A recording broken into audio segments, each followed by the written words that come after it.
Real Country with Robert Miguel. KVOU Sports with Drew. Presented by Chicago Title. 104.9 Coyote Country. Time again for KVOU Sports with Drew, my man, Drew Kimball. Love it. As always, I appreciate you having me here, Robert. Chicago Title can reach us at 116 Northeast Street with your Bose branch manager, 830-333-7050. Thanks for having me again. Opening day! Opening day. Oh, man. Right. I am excited. Baseball fans are going crazy right now. I'm going crazy, my friend. This is awesome. This is what I look forward to every year. This and the playoffs and postseason stuff is always extremely exciting. Start off, get some of the scores out of the way for some of the Spurs fans out there real quick, if that's all right. They're now sitting 43-32. On the 20th, they dropped one to Miami, 110-105. On the 22nd, dropped another one to Houston, 111-105. Beat Boston 115-96. I was on the 24th. And then the 26th, dropped one to Charlotte 125-116. They're currently 8th in the Western Conference. Spurs are like my past love lives. You know what I mean? Just like 1 week on, 1 week hot, 1 week cold. That's a great point. Golly. Yeah. It's I think they dropped a couple spots this past week, dropping 3 out of 4. It's a tough deal, but I'm sure they'll turn it around. Popovich obviously knows what he's doing. So I just wanted to give some of those scores. Thought I'd move on to a little NFL news. All right. This is kind of a big deal, Robert. If you remember, we talked about right before the Super Bowl, there was that real tough call between the Rams and the Saints. Yeah, right. The pass interference. Huge deal. Sure. Yeah, so I think that the NFL has kind of accepted that there needs to be a change.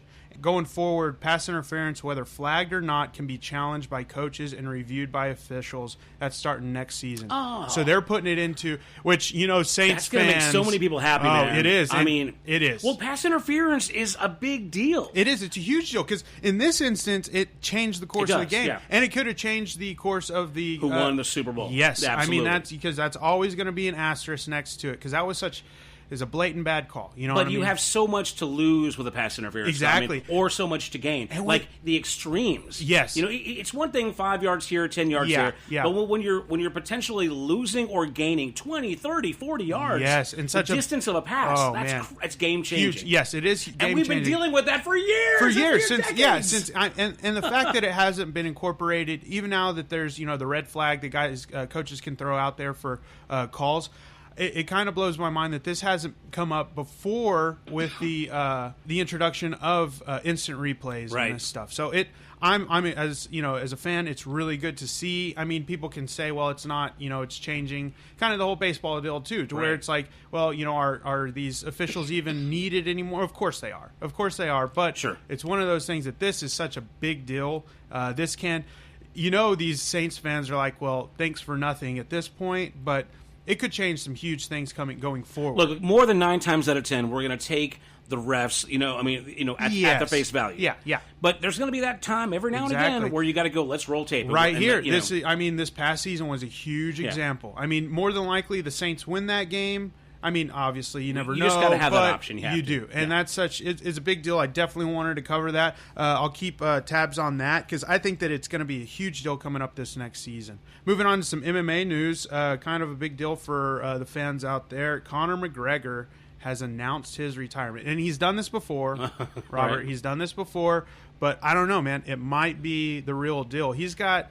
now he's such a big name. You got to think there's chances for him to make money in, I don't know, WWE, wrestling. He could try his hand at boxing, movies. Well, what was the story the last time he said he was going to retire and then ended up either coming back or not? I mean, obviously, sometimes these guys just liked to hear their name in the press, know, so it just creates a little bit of hubbub. For sure, yeah. So, do you think that's what's happening, or do you think he's really... I don't know, man. He's got some bad stuff going on. I don't, never want to badmouth anybody, but he's got...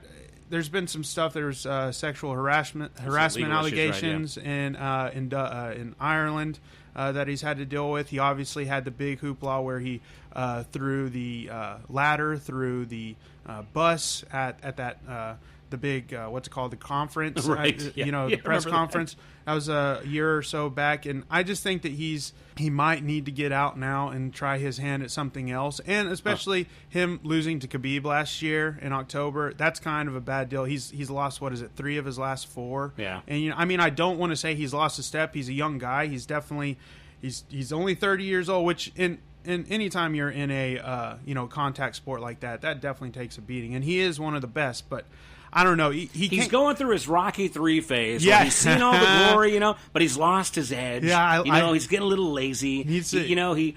Okay. Somebody, no, he needs to listen to Eye of the Tiger and get back on it, I guess. We're just setting him up for a comeback. Yes, that's all, man. Exactly. Everybody's going to love that. Everybody's all digga digga digga. Yeah, I love it. John. Yeah. Oh, that's cool. That's awesome. He, back in April, April 2016, he announced his retirement. But then I think he was kind of not forced, but he came back to fight Nate Diaz, which was kind of his arch nemesis at the time, and came back, obviously beat him. But it's one of those deals, man. I'm not sure. I think that this could be the end, and I think that I see him coming out in movies now. We got to be honest, though. The reality is, and this I think goes with any athlete, any sport, or any career. I mean, look at Ozzy Osbourne. You throw somebody enough money, they're going to come back. Yeah. I mean, really, that's really what it boils guaranteed. down to. As long as they can still, we've all seen those Rocky movies, too. For sure. I mean, he made like 8 movies where, I'm not sure he's fictional, but he's real in my heart. He's real in everybody's heart, Robert. Well, one of the greatest, movie franchises of all time. Absolutely. Absolutely. Yeah. Ooh, that was good. Golly, that was really good. All right. That's impressive. No, I think that it's going to be one of those tough deals. I'd like to see him come back. He's an excellent athlete. I see him moving into some big mainstream stuff. A big deal that you see a lot of these guys going into, like a lot of talk around Gronkowski retired, obviously, and dude's been around for I guess 9 seasons. So I know Pats fans are going to be sad about that, but I could see him going into WWE movies, something along those lines. People like seeing big name guys. Both of those guys have huge personalities, larger than life personalities. They would be great on screen. You throw them into an Expendables movie, man.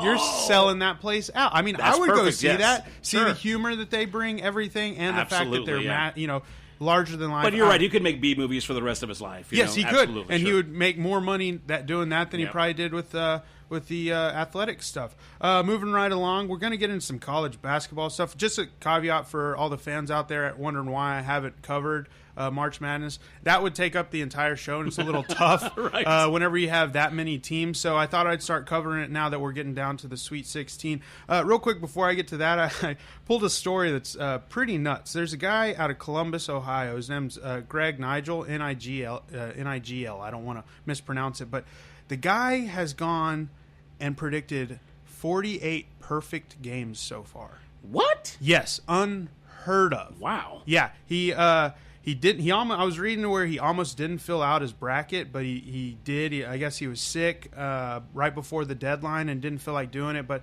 he's in one of his buddies' brackets. You know what I mean? So he wanted to do it. I've definitely been there, and he's got 48 so far correct. That's unheard of. I mean, I couldn't even find the odds. But probability, it's astronomical. Like, it's unbelievable. It's real small, and it's just a throwaway story, but I just wanted to share it. In the words of Buzz Lightyear, it's to infinity and beyond. Seriously, goodness gracious. So but I think that it's pretty neat.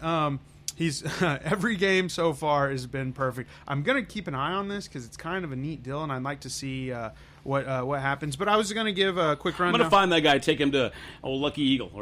Seriously. What do you got on this one, buddy? Right. Help a brother out here. Exactly. So I was just going to give some of the what's called the schedule for the Sweet 16 now that it's a little bit easier to cover. Today, the 28th, Florida State's 4 seed got Gonzaga, who's the number 1 seed.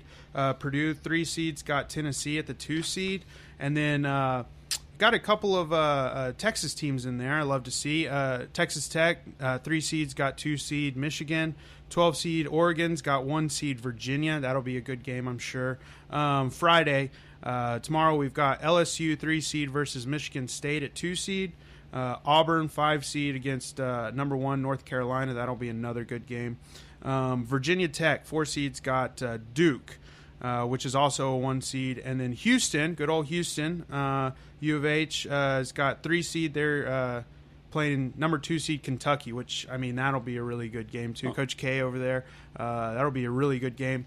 And I'll keep up with all this. Got see some what good Texas representation there. Yeah, That's good. Two teams in the Sweet 16. It's all 2 Texas teams. I just love to see, obviously I'm a Texas fan across the board. Of course, yeah. So just love to see any time there's a Texas team. Moving it right along, Robert, I thought one of the last stories, auto racing. This is kind of a big deal. NASCAR is making a really big change to the schedule. A lot of people probably don't know, but there's been a few of the races that fall on really notorious weekends for bad weather. And nobody wants to, you don't want to have 200,000 fans in Daytona whenever it's raining pretty much every weekend for the last few years and have people show up. I mean, you're still going to pack the place out, but, I mean, nobody wants anybody to get hurt. I know people say, well, the wrecks are one of the most fun parts. It's not good. Tell that to the drivers. Yeah, exactly. Going through those G's and hitting those walls and stuff. Season finale is going to be at Phoenix, and iconic Indianapolis Motor Speedway got the July 5th, which is back-to-back weekend, summer holiday weekends. And then Daytona, that's the big one, is giving up its traditional and often rain-wrecked July 4th weekend. And that'll be the final race of the season. So I think that's kind of the deal, is they kind of looked at the past and saw, like, hey, it's kind of raining every July 5th. Maybe we should probably not do that. Yeah, you know what I mean? Oh, makes sense. I think it's kind of like us at the stock show. You can pretty much guarantee at the end of January it's going to be a wet one. That's just how it is every year. So I think that's really smart. Keep the drivers safe. Keep it fun for the fans. And then I was going to move on to do some little local stuff. Our very own Brooks Raley, he's over in Korea, South Korea, playing for the, like I said last week, in the Lotte Busan Giants. He was, like I said, he was named the opening day starter. This is actually his 3rd opening day start across the years that he's been there. Like I said, it's a huge deal, Robert. That's a big honor to be named. That's pretty much saying that you're the number 1 starter. He went 4 innings, gave up 5 runs, 6 hits, 2 walks, and 4 strikeouts. I spoke with him. He said that it was a little tough in the field for him out there. He didn't have a whole lot of backup with his defense, which it happens. That's going to happen sometimes, but he told me it was a good quality start, and he's starting tomorrow, Friday, there in South Korea. So I'll keep giving some updates on that, but as always, Robert, I appreciate you having me here. Well, hey, we still got to go over the opening day times. Yeah, that's today. Golly, so, that is today. When can we watch the games? They're going to be on TV, right? So is everybody airing their games? Yeah, it should definitely be aired. Check your local listings for all that. I would think usually they have them on Fox Southwest, some of this stuff. Rangers have the Cubs with the 3:05 first pitch, and then Houston is playing the Rays, and that's a 3 p.m. Central first pitch. So best of luck to both those teams. Go Rangers! Go Astros! I got to say this because you guys know I was out of town for most of the weekend and part of the early week, but got to go to my old stomping grounds. I was at Texas Live, which is a new venue. Caddy corner right across the street from Globe Life Park, formerly the ballpark in Arlington. Yeah, of course. I was actually, there in the parking lot. I'd done tailgating there in the past. That's awesome. Parked my car, went across the street, so it was really cool to see. But there's something cool in the news for the Rangers fans. This is the last year at Globe Life Park. And the ballpark is not even that old. It's a really nice, it's a great facility, but it's got that open thing, and it gets hot. It's very distinct. I've been in there in the sunlight, kind of like the old Texas Stadium. It's miserable. If you're in the shade, it's awesome. If you're in the sunlight, it's burning up. It is. And then it's open, so if it's windy, it's like a giant wind tunnel in that place. It's crazy. It is a beautiful park. I am extremely sad to see that go. The first ever Major League game I ever went to as a kid was Rangers. Awesome. Yeah. Whenever Will Clark was still playing for him and stuff, and Pudge was there. So it was a huge deal. I loved going to the games there. That's definitely going to be a sad one to see, but I think that them doing a dome, that's what they're doing. If I'm not mistaken, working on it now. Yeah, them doing the dome and stuff is. Houston hit the nail on the head doing it that way to where they can retract it whenever you have a nice spring game or the fall comes along and it's 70 degrees and stuff, and you have a 7 o'clock pitch time, first pitch. So you hit the nail on the head, man. It really is. If you're in the sun or something and you're there, it's not a fun experience. And even in the shade, it can get really cold. Yes, get a little extremely. Chilly. Yeah, it's nuts. But here's something I think is interesting. So it's the last year at Globe Life Park. They've released the new menu at Globe Life Park in Arlington. So I just want to read a couple of these items here because they're pretty interesting. They have the RWB, red, white, and blue dog. Okay. Best made pickles, savory, sweet, and spicy, glorious gherkin relish, and Texas Rangers red. Blue colors on a plump Texas chili all beef hot dog served with laid chips. $27.50. Oh, well, so at least, you don't have to, refinance your home to buy a red, white, and blue hot dog. It's crazy. 3 street tacos served on corn tortillas. Your choice of al pastor, chicken, or brisket. Served with cilantro, feta cheese, diced onions, and a lime wedge. $11, which actually, that's not bad. That's not bad. 3 tacos, $11. That's okay. I could do that. I can do that. But I don't need to go take out a loan to buy a hot dog. That blows my mind. These big venues, it's nuts. I always. But hey, man, they got dollar ice creams most of the time, so that's kind of cool. Yeah, Okay, here's another one: the Beyond Vegan Burger, a vegan burger hearty enough for any appetite. A Beyond Meats burger patty topped with lettuce, tomato, vegan cheese, served on vegan burger bun with Stacy's pita chips. $10.75. So that's not bad. That is one that I can guarantee you that I would never purchase. Right, exactly. Except for the Stacy's pita chips; those are delicious. And then the last one, I just want to touch on this because this is what I would try: bacon wrapped wings. Oh, what? Everything's better when you add bacon. Chicken wings, hand wrapped in bacon and deep fried until crisp, served with fries. $12.50. That's my choice. Yo, I pay $12.50. I don't even know. I don't even want to know what the calorie count is. No, of course not. But I can afford it, and I'm going to dig it. You just do a little lap around the stadium there, and you're good. Yeah, it cancels out, right? Work it all off. That's right. Bless. All right. Anything else to talk about? No. I'll get some more stories for next week. But as always, Robert, I do appreciate you having me. You can reach us at Chicago Title, 116 Northeast Street. Windu Bose, branch manager, 830-333-7050. Thanks, Robert. All right. See you next week again. KVOU Sports with Drew. Yeah. Man, have a great day. Real Country with Robert Miguel. KVOU Sports with Drew. Presented by Chicago Title. On 104.9 Coyote Country.